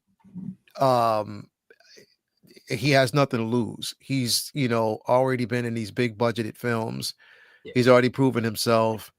You partner him with a Sean Levy. And right now, they're looking at a win, needing a space to really progress, within that lore. What better way to do it than to bring somebody like this in, to kind of, get you to that particular point. But I just, right now, I'm just hoping, and when I talk about Daisy Ridley, I talked about this last night. I'm a Rey fan. Everybody knows, I'm a Rey fan. I've loved the character since its inception. And for people to attack her the way they have, it's been completely unfair. But to say that she's not a good actress, obviously you haven't seen The Cleaner. Obviously you haven't actually seen Magpie, film that she was just in, her, directed, produced by her and her husband, which was incredible. Sometimes I think about dying. You know what I mean? Like those type of the one that she did, what was it, The Lady in the Water, or the true story about the swimmer. It was on Disney Plus. It's currently on there now. Incredible film. So her catalog is built, and she's really establishing herself as a force. She's a great actress. She does such a phenomenal job, but has been treated unfairly within this space. And I'm hoping and praying that they do give it a level of grace that it needs. I'm hoping that they do give her some grace. And I would definitely be excited to see that. So I don't know. I don't know. We just have to see. But otherwise, I'm excited for the future. I'm excited for the future Star Wars. We know we got Ahsoka season 3. Season 2 coming. Yeah. And the rumors about that, if they're true, I'm excited. How they're going to tie that in. Dave Filoni and his Star Wars film coming up. Now, that's supposed to come out before Heir of the Empire? That Dave Filoni's film, I think, is going to be tied in with his old. That's where he's tying everything in, creating that Heir of the Empire type of space. I mean, does Ahsoka 2 come before that, though? Yes, that's coming out before that. That's definitely coming out before that. Because, again, knowing the lore, and they're talking, I need more, because I think people need more Thrawn before he gets a film, because I don't think that they really established how great a character he is yet. Yeah, which is true. So it's going to be interesting, man. I just know it's going to be fun, and I can't wait to see where it goes. Like, welcome some new, fresh Star Wars. That's what it's all about. Welcome it. You know what I mean? We got Tales of the Underworld coming soon, as well. We're talking about Cad Bane and, one of my favorites, Asajj Ventress. I'm excited about that as well. And all those episodes drop on May 4th, which I love. May 4th. Because I can binge them all, and that's what I do every time it happens. I'm like, because it's just that good. Yeah. Like, some of the best Star Wars storytelling, I've said it before, has been in animation. Yeah. Like, animation, kills it. And you talk about shows like, I mean, you look at the Bad Batch. Like if you weren't crying by the end of the Bad Batch, I don't know, you know what to say, because that took you places.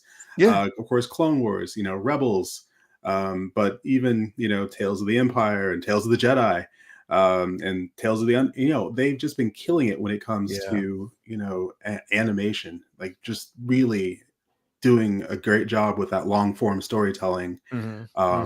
And it's to a point now where it looks amazing, and the voice acting is there, and the writing is there, and the action is it's got it all. It's definitely it really there. really does. It has everything that you actually need, everything that you, I mean, again, I've enjoyed every, you know, whether it was Tales of the Jedi, Tales of the Empire, Tales of the Underworld, I'm pretty much sure I'm going to enjoy. I really, honestly, it's crazy because, you know, Tales of the Jedi, some of my favorites, the battle between, you know, Dooku and Yaddle, was so excited about to seeing actually that, bro. know what happened to Yaddle, but also to see what Dooku was going through after Qui-Gon died. The fact that he's just like, you know, he's going through it, and then Yaddle, and he has this pivotal moment where Palpatine's like, yeah, kill her. Yeah, you know what I mean? Choose, motherfucker. You got to choose.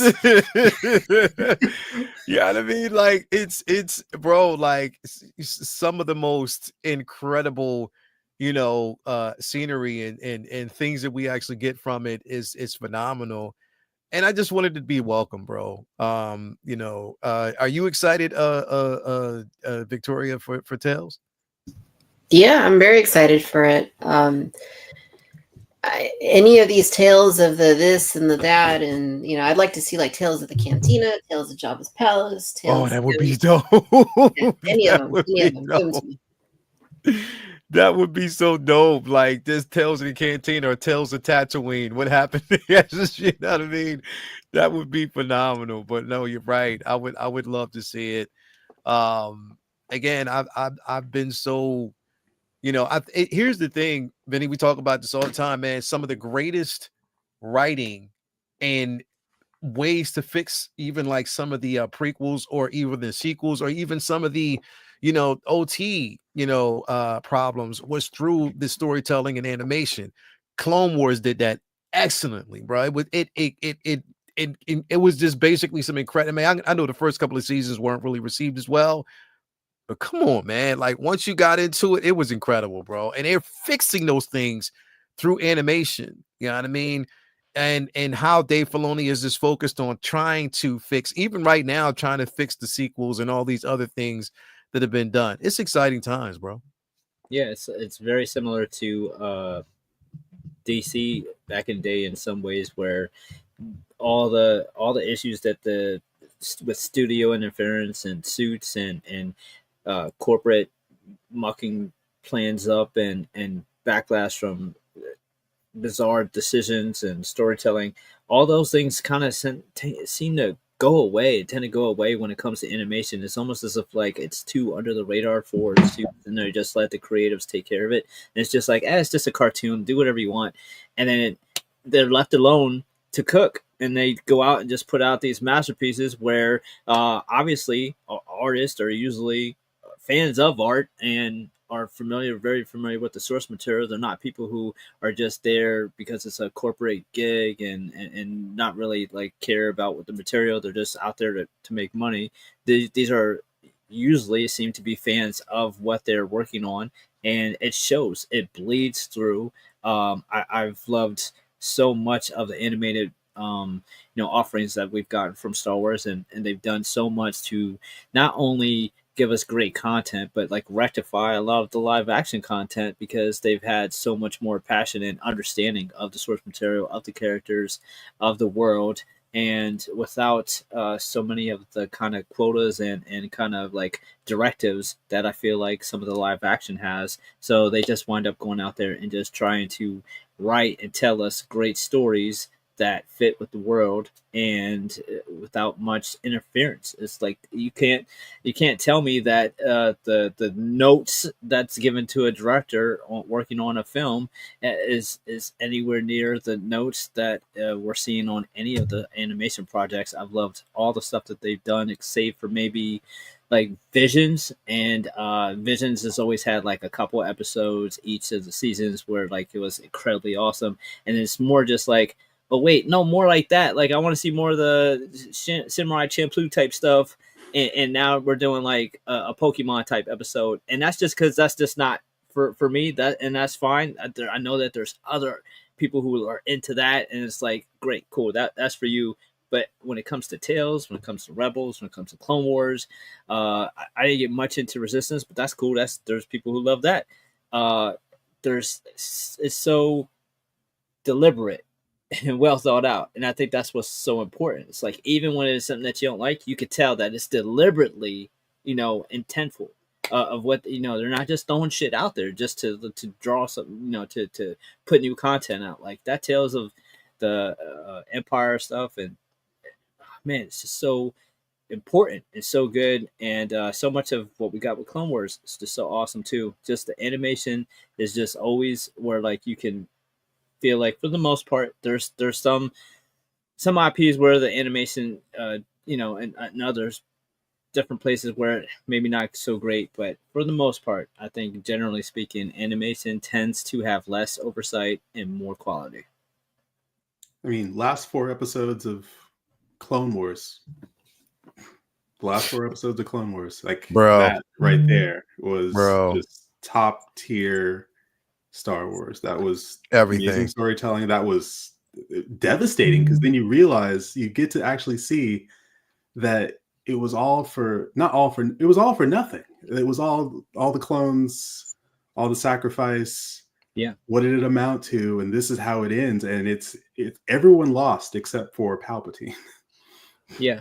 I think the job that they managed to do with Anakin through the course of the Clone Wars is just this perfect, stunning example of how they showed why he was able to cause as much damage as he did.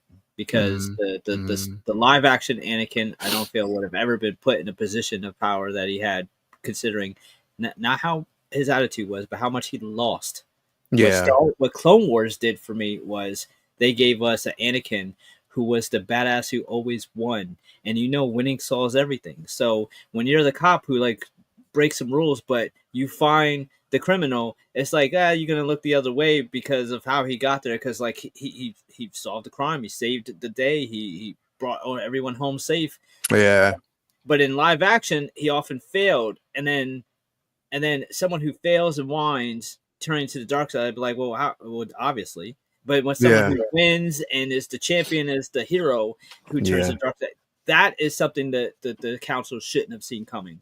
The live action, it was like, well, obviously he was going to turn bad. He was an asshole to everybody. He never listened, and he always lost. Like, it didn't make sense. But in the Clone Wars, this is dude walking down a ramp to face 200 droids by himself and coming out fine because he was so smart and so brave and so badass. And it was like that makes sense why the council would be like, man, he don't listen to nobody, but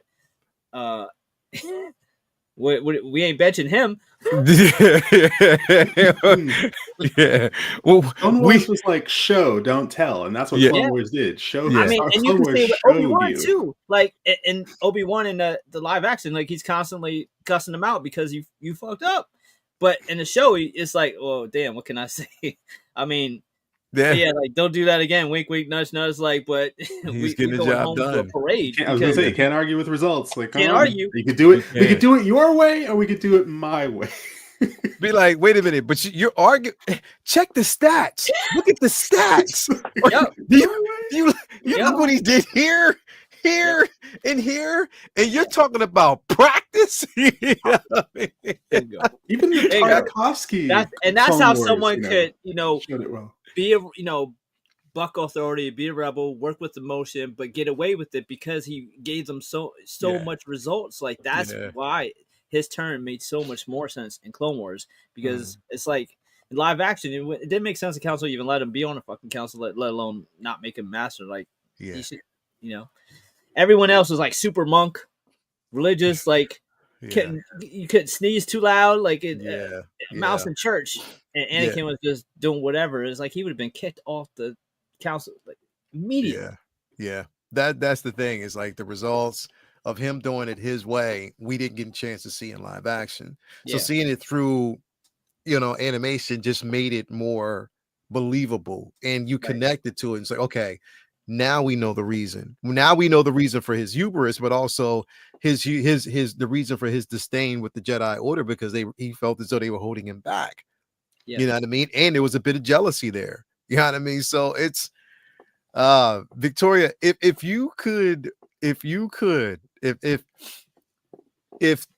Lucasfilm came to you today and was like, Victoria, we want to make an animated show based on one of our live action characters and expand on their story, because we don't feel as though their story was expanded in live action. So we want to actually we want a chance to take this character, put him in this platform, and tell that story. Who would it be for you? That's a tough question. Masamita. He said Masamita. Masamita. It's like, no. Simalu, the Imperial Dignitary. No. Delicious B. Crumb, please.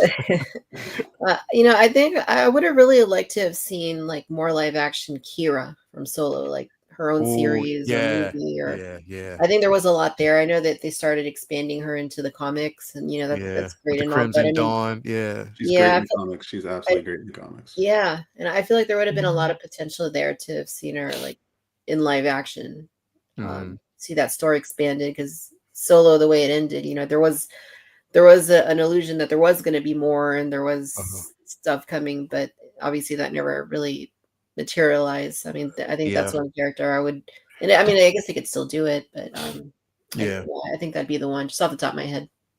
Yeah, definitely. That would definitely be dope to see. Again, the one character that I wanted to actually see, I think that's the thing, is like they're learning how to touch these, and add these characters, add more of the lore, and I'm just here for it, as long as people don't get in the way.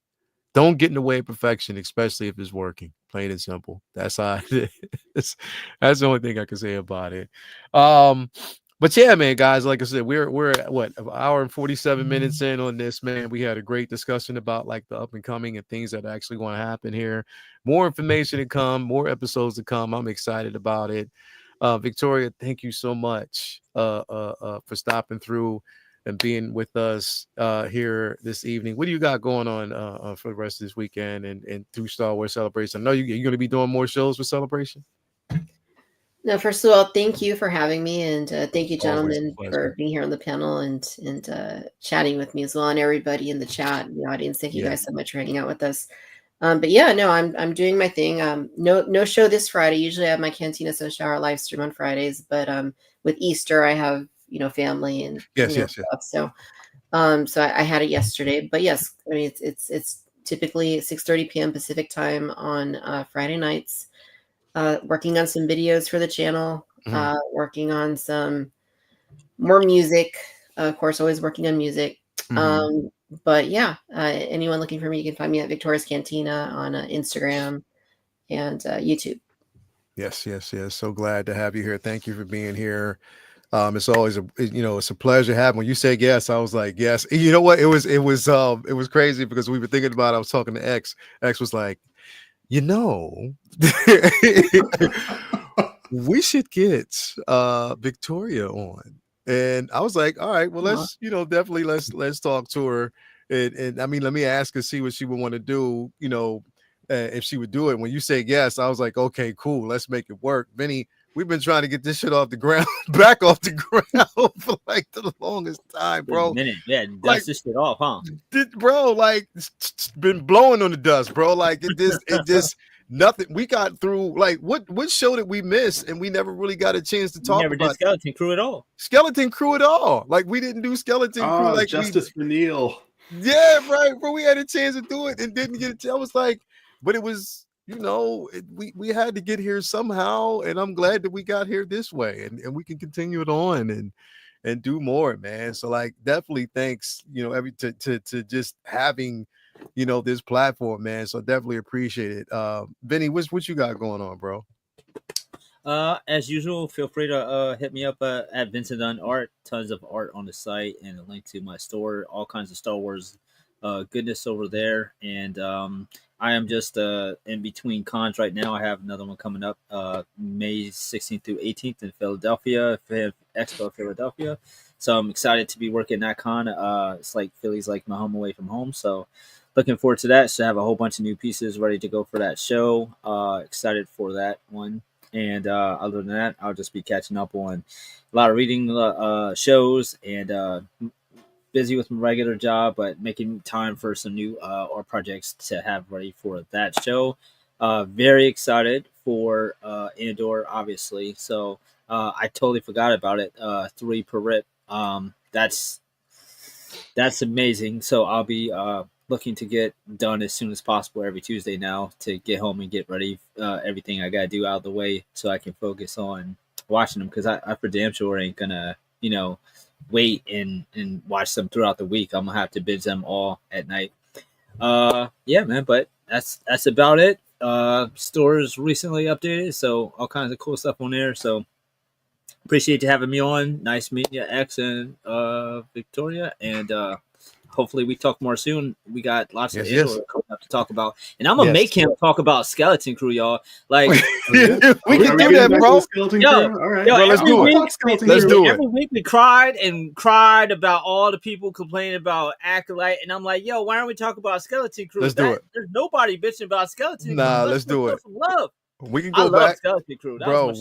We can definitely go back and talk about it, because, like I said, the vibes we got from Skeleton Crew. That was such a pleasant surprise. It was, bro. I wish the love for that show was as loud as the hate for other things that people don't like. Yeah. But that's the way the world goes, Yeah. That's definitely the way the world goes, man. And it is happens. But yeah, we have to definitely go back.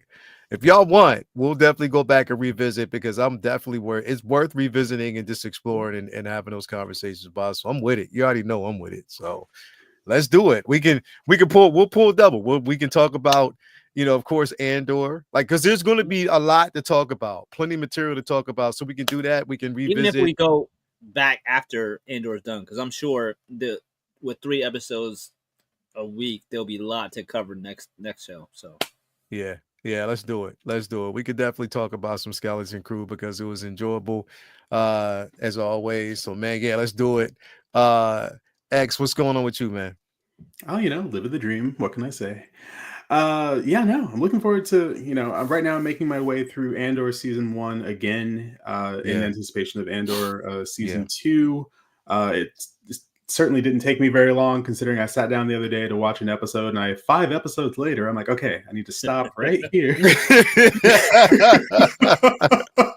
Yeah, bro. I'm like, what day is it? It gets was just hooked, like, bro. Just like, well, maybe, I just kept going, ooh, one more. Ooh, one more. Bro, I'm like, okay, this is a good place to stop, right before the Aldhani, for the finale of the Aldhani heist, which I absolutely love. The ending of that. And then we get into a whole nother arc. I love the way they do the story arcs, and the fact that we're getting 3 episodes of Andor a week. It's like having a new Star Wars movie every week. Every daggone week. It's just about at least like a good solid 90 minutes, I'm guessing, of Star Wars. I'm with it. Live action every week. And I'm with it. Sign me up. But I'm with it. No, thank you so much for having me on. I missed that intro music. I missed it, and I'm so glad that we got that intro music back for this show, because it's solid. Yeah. And no, thanks. I'm always down to talk Star Wars, and Vinny. It's fantastic to finally meet you. Of course, likewise. Victoria. Yeah, I am in awe of your Star Wars knowledge, and I will gladly, submit to your training in the ways of the Force. I commit myself to you in the ways of the Force. I will be your Padawan. You don't understand I love it. Anybody who hasn't, if you don't watch Victoria Cantina on, it's watching it is one thing, but being on the show is another thing, bro. It's like a breath of fresh air, bro. It's like I'm back in my Kenner days, bro. I'm back on my, you know what I mean? Literally, like, I'm just going back and just feeling the nostalgia, man. So definitely it is. It's the knowledge just knowledge of, you know, whether it's, you know, the scales, you know, what's being released by Hasbro, just the knowledge of like the character building and stuff like that. Just the world is incredible. And it's good to have it, and it should be celebrated. So we definitely appreciate you. As always, and you're always welcome here. You know, anytime you want to be on the show, you are definitely welcome here. As always. But yeah, definitely, man. Thank you guys, everybody out there, for being in attendance. And there'll be more to come. Like I said, we got Andor. We're going to definitely revisit Skeleton Crew. We'll be doing Tales of the Underworld as well. Some of the video game properties. They actually just expanded on Outlaw as well. You know, they've expanded on, I think there's like a pack, an upgrade pack now that's been extended with the game. I definitely want to do, you know, get out and play that as well. But yeah, so excited about it. And yeah, more to come. Here's some more Star Wars. But anyway, thank you guys out there as always for being with us. And remember, if you can't do anything else, always remain uncivilized. We are out. Let's go. So uncivilized.